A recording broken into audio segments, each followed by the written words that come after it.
Hello everyone and welcome back to Unraveling Politics, and this is a show where we take a look at the political news of the day and I provide my analysis in a way that everyone can understand. We covered Trump and Biden's campaign platforms, and now we're going to talk about RFK. Now normally I wouldn't cover a third-party candidate, but considering 9 to 10% of the people in the polls have been saying they were going to vote for him, I think this is important to cover. So let's see. First of all, Kennedy's running mate is a woman named Nicole Shanahan. She is a lawyer from Silicon Valley, so I believe she has a lot of money, and that could be very useful in the campaign. Obviously, they're not going to win. Nobody expects them to win, but she is probably a pretty valuable asset. It probably would have been better to have a politician running, but it's going to be pretty difficult to get like a Republican or Democrat to run against their own president. The top priorities here. So this is going to take a little bit longer than the last episode. The first one here is we the people, not we the corporations. Let me bring it up. So it says, as president, one of RFK Jr.'s top priorities will be to dissolve the corrupt merger of state and corporate power. This means freeing the government agencies from control of big corporations. A lot of conspiracies. That's always been RFK's thing. So it's like our food is unhealthy. That's what this said. Our environment is a toxic mess, and only an independent president can be beholden to neither major party to free our government from corporate capture. So it said Trump promised to drain the swamp, but he pointed corporate lobbyists and other swamp creatures like Scott Gottlieb and John Bolton. And President Biden has been wallowing in corporate-controlled Washington swamp for 50 years. And it says that RFK Jr. has the experience to reclaim the government for the American people. For 40 years, he has sued countless government agencies. He knows all the tricks that corporate officials use to advance the corporate agenda. It's that corrupt officials use to advance the corporate agenda.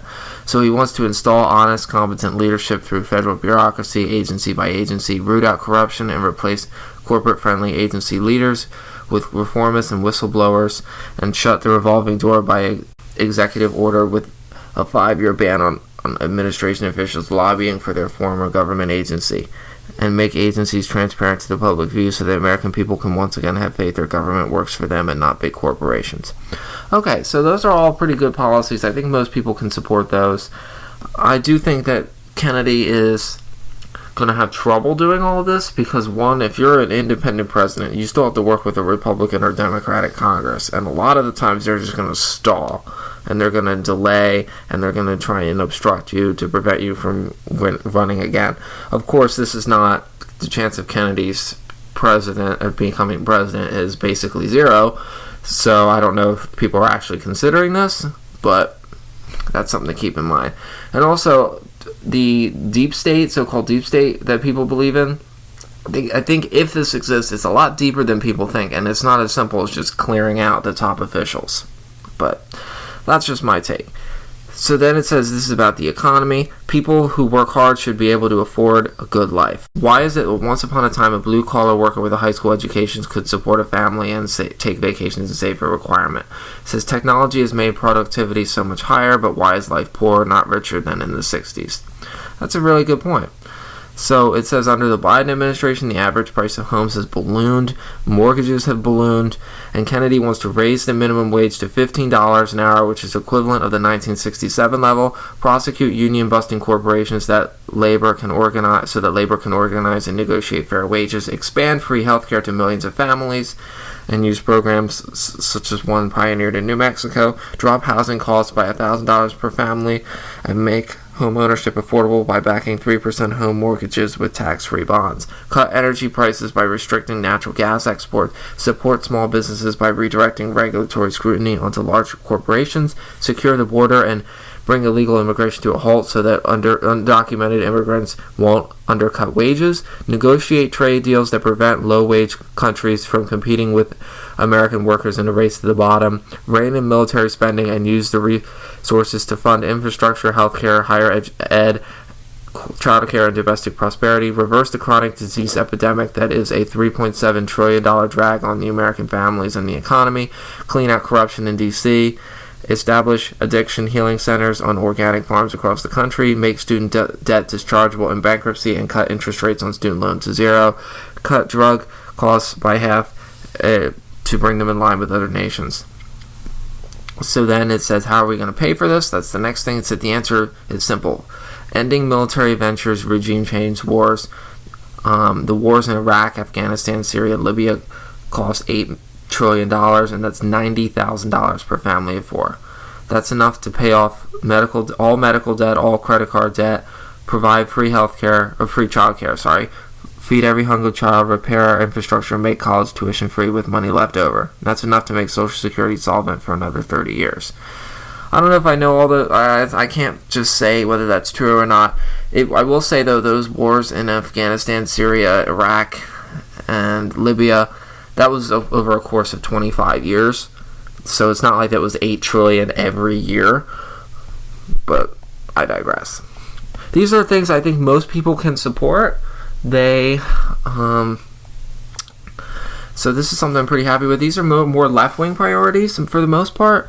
However, cutting the military budget is not something I've seen in either of the campaign platforms of the major two parties. So next is the home ownership and the American dream. So this covers a little bit what we've said already. The tax-free 3% government-backed mortgage bonds to bring mortgage interest rates back to 2019 levels and lower. So if they describe it as Uncle Sam co-signing your mortgage. Now, I'm not entirely sure about this. We really need more houses and to crack down on the corporate landlords. So I'm not entirely sure this will actually solve the problem. I'm not saying I'm against it, but the idea of bringing the government into the economy will make a lot of people hesitant. And it says bring back derelict land and buildings back online. That's another good idea. Many cities have thousands of vacant lots and buildings that have been seized for tax arrears or other reasons. So the Kennedy administration will incentivize local governments to bring back city-owned land and buildings back to market. They want to change zoning laws and tax code changes. All I think good stuff. Then this really will appeal to me, ending the forever wars. There's no bulleted list, but it says, here's a quote, America cannot be the empire abroad and continue to be democracy at home. That is a good point. So it's saying the American military keeps expanding. We have much weaponry as the previous 9 nations combined, and yet we're weaker, not stronger. So he wants to unwind the empire, bring the troops home, and stop racking unpayable debt to fight one war after another. So we're ending proxy wars, bombing campaigns, covert operations, paramilitaries, coups, and everything else that's become normal. He wants to end the war in Ukraine. Okay, that seems to be pretty much it. He wants to stop seeing the world in terms of enemies as adversaries. And there was a quote I saw in another news conference he gave, which was saying we want to cut the military budget by 50%. America can show the world what to do by leading by example and not by force, which is something I support. Although cutting military spending is not something that most Americans support, which is unfortunate in my opinion, because that would be a great way to reduce our deficit. One thing I do want to point out, there's 2 things, is firstly, military spending does not include veterans. I think a lot of people don't understand that. Veterans funding is a completely separate thing. We spend in the tens of billions for veterans, we spend in the hundreds of billions for the military budget. We're approaching $1 trillion. So cutting the military budget will not cut veterans' benefits. Very clear. Very clear about that. And the other thing I wanted to say, Defense Department has not passed a single audit for the last 5 or 6 years. So a lot of the money we've been giving them has been going missing. Keep that in mind. He wants to end the humanitarian crisis at the southern border. His plan is to tighten border security to regain control over the border, use technology that was installed and then dismantled by the Biden administration, such as cameras, lights, motion detectors, coupled with physical barriers in key area. And he says, importantly, there is no need to build a wall across the entire 2,000-mile border. We have the technology to prevent people from getting through undetected. We can control the border. We have the technology. We have the personnel. We just need the will. And he wants to get on top of asylum claims. He wants to fully fund court services and border agencies to allow lawful immigration in accordance with U.S. law and deny non-compliant access, and appoint more judges to handle the asylum claims. There are way too few judges to process then claims of political refugees the legitimate ones. If claimants of political asylum knew their case would be heard swiftly, and that bad claims were met with swift deportation, the cartel's business model would fail. I agree with that, and I think a lot of people would support that, especially moderates, appointing more judges to cut illegal immigration while increasing legal immigration, because legal immigration is a good thing. Illegal immigration is a bad thing. Nobody should support that. Alright. Wow, there's a lot of stuff on here. So I don't want this to be too long of an episode. Like the Trump one was a little bit too long. But I do want to know, what does this end the chronic disease epidemic? So it's saying the current generation is the sickest in American history. When JFK was president, 6% of American kids had a chronic condition. Today it's 60%. And he includes ADD, ADHD, autism, obesity, asthma, food allergies, and other chronic health conditions. Yeah, I mean, I will admit we have seen a lot more of that stuff, especially obesity. But I would also say that we've probably gotten better at diagnosing it. And I wouldn't say we've definitely gotten better at diagnosing it. Let's see. The quote here says, "When I'm president, I'm going to end the chronic disease epidemic in this country. If I have not significantly dropped the level of chronic disease in our children by the end of my first term, I do not want you to re-elect me." It's a pretty bold claim. I mean, of course, he's not going to win, so that's not something we're ever going to have to figure out. It's saying that we spend 4% of our GDP on healthcare, or that was in JFK's time. Now it's 17%. So he wants to uproot the influence of big pharma and Wall Street firms that are heavily invested in the medical industry, transition from a toxic, degenerative, industrial food system to an organic, regenerative system of agriculture, start a national fitness program like one JFK implemented. I think that's all good stuff. There's a lot of stuff on this website. I will definitely link this in the description so that you can all take a look. There's also some videos that explain it even more, and I can't even get through everything. If I tried, we'd be here for forever and ever. Here's the plan for the black community. I think this is really important. It says politics as usual has failed the black community. He wants to increase access to investment capital for robust, self-sustaining black business infrastructure. He wants to institute Black Business Development Agency to build and support African American companies.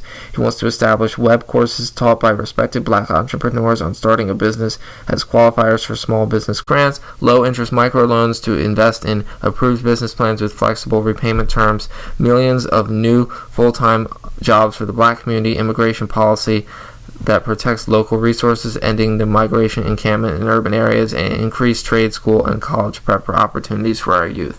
All good things. I don't know how we're going to pay for all that, but all good things. He also wants to institute police reform, recruit police from the neighborhoods they serve. That's good. Don't make police do jobs they aren't trained for. So, like, don't make them be mental health professionals.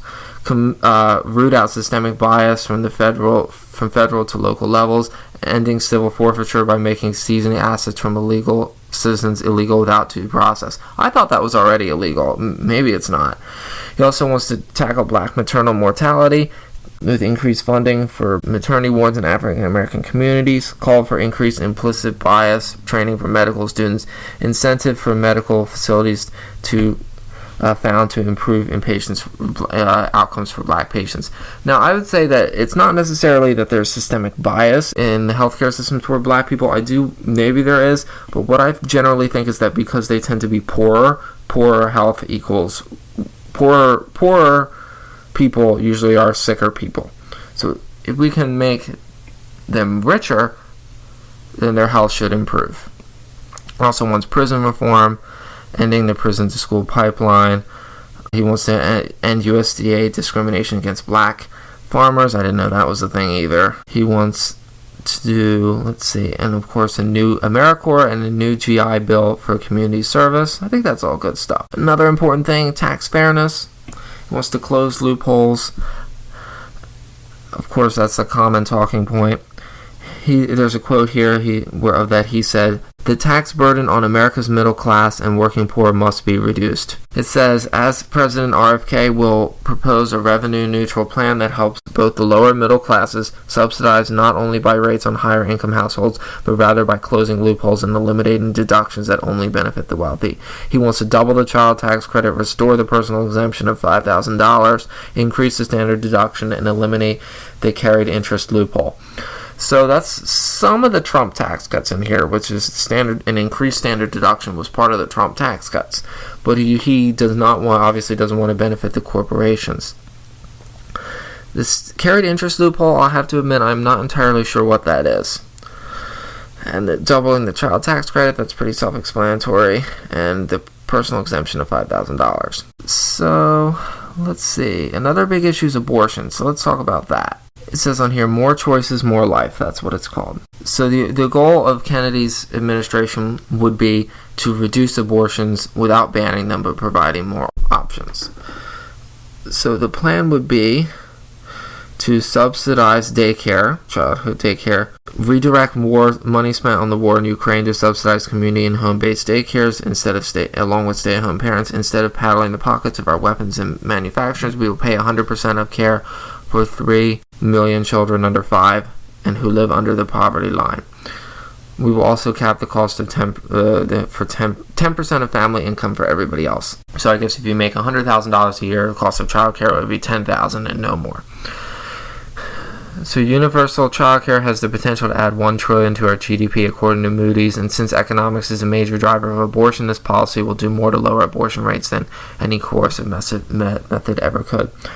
So I'll tell you this. I think there's a common misconception that the crisis of population, like when our birth rates are too low, a lot of people say it's because it's too expensive to have a baby. Well, that might be part of it for some people. We also see in many areas of the world, such as Scandinavia and other parts of Europe, where having a child is much more affordable, yet the birth rates are still low. So I think even if we implement all of these, people who want to have an abortion are still going to have an abortion for the most part. So while I think this is all good stuff, I generally don't think this is going to achieve what people think it will. Oh, and another example is you think people in Africa, they have the highest birth rates in the world, yet they're the poorest. So generally the wealthier you are, the less children you have. So the only way to increase birth rates would be to make people poorer, which I'm not suggesting we do. That would be terrible. I think it's more of a cultural. The culture has to change. And you can't just pass a law to make that happen. Alright, there's lots of other stuff on here. I'm not going to get into it too much more. I think we've been talking long enough. I'll definitely leave this in the description. This has been very informative. Did not realize Kennedy supported all this. This definitely reminds me of a more Democrat platform, which makes sense because he was running against Biden. I think except for the vaccine stuff, he's really not as conservative as people think he is. If I lived in a swing state, or if I lived in a safe state, I would definitely consider voting for Kennedy. But considering I live in Pennsylvania, that would be quote-unquote throwing my vote away. So I'll have to pick between the two major ones. As I've said, if you're considering how to vote, if you vote with your heart if you live in a safe state, but if you live in a swing state, vote with your head. That's the smartest way to do it. I don't want to tell people that voting third party is throwing your vote away, but in many cases it is. So be smart with how you vote. Alright, thank you for listening, and I hope to see you next time. Bye-bye.